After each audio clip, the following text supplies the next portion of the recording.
Familial combined hyperlipidemia is a genetic disorder that results in high levels of cholesterol and/or triglycerides in the blood, putting the patient at risk of heart disease due to atherosclerotic plaque formation.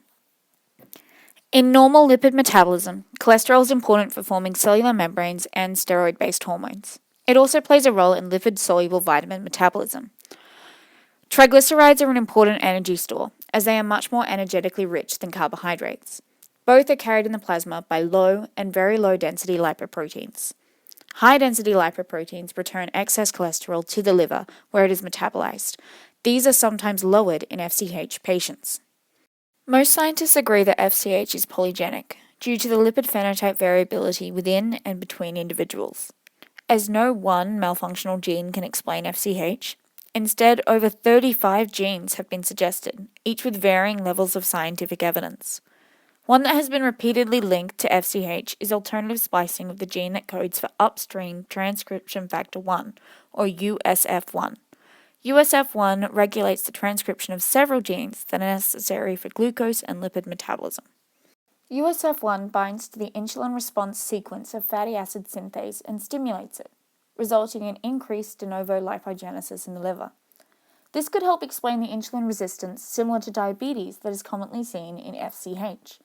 The increased lipogenesis results in hepatic fat accumulation, which has been shown to trigger VLDL overproduction. High VLDLs take cholesterol esters from LDLs in exchange for triglycerides, which are then hydrolyzed. This results in small, dense LDLs. Atherosclerotic plaques form as part of an inflammation response to damage to the arterial walls. Leukocytes move to the area and begin to take up lipids. Small, dense LDLs are particularly atherosclerotic. The plaque grows and stiffens the artery. This can cause an obstruction, or a thrombus can break off and cause a stroke. Coronary arteries are small and therefore more prone to blockage. If blocked, this can cause a myocardial infarction. There are 6 recognized types of hyperlipidemia. Each has a slightly different presentation, prevalence, and raises a different combination of lipids in the blood. But type 2b, familial combined hyperlipidemia, is the most common. It is estimated in the US that between 0.5 and 2% of the population have this condition.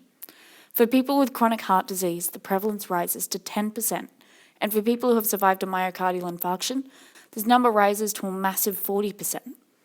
Unfortunately, there is no current data on familial combined hyperlipidemia in Australia, but a more generalised cross-sectional study found approximately 40% of the Aboriginal and 24% of the Torres Strait Islander people had some form of hyperlipidemia. What have you been up to today? Oh, I did a little bit of gardening. I did some transplanting of some punnets of veggies, but I got a phone call from my brother today, and he said that he's got to go on statins, but he's not really sure why, and he said he was feeling okay and feeling fine. Well, it's really common. So your brother has a hyperlipidemia diagnosis like you, and a lot of the time people with hyperlipidemias feel perfectly fine, but they're at a much higher risk of heart disease and atherosclerosis. I know this has been a bit of a long journey for us. This is your 3rd appointment just to talk about blood test results in 6 weeks. So I'm really glad you've come back in. I have the results here for your most recent blood test, so let's have a look. Okay. So your results look a bit different to last time, but as you can see, you still have a lot of red flags coming up. You've got really high triglycerides, VLDLs, and LDLs, and particularly those small LDLs. And your apolipoprotein B levels are elevated. Your HDL levels are also lower than we'd like to see. All of this is really typical of familial combined hyperlipidemia. So I also want to send you away for a proper fasting blood glucose test. That's when I can't eat. Yeah. Yeah. But there'll be more information on that one when we get a bit closer to it. I'm also going to refer you for 2 specific scans. One is going to look at the health of your liver, because people with familial combined hyperlipidemia, that buildup of fats can damage your liver. So we just want to check and make sure that's still nice and healthy. Worst comes to worst, we might have to do a biopsy, but we're not there yet. Okay. The other scan, and this is also just an ultrasound, just like the liver one, it's not going to hurt at all. Okay. This one is a carotid artery intima media thickness test. And that's to check. That's here, is yeah, it? Yeah, it's in the neck. Yeah. So that's going to check to see if we've got fat building up in those blood vessels that go to the brain.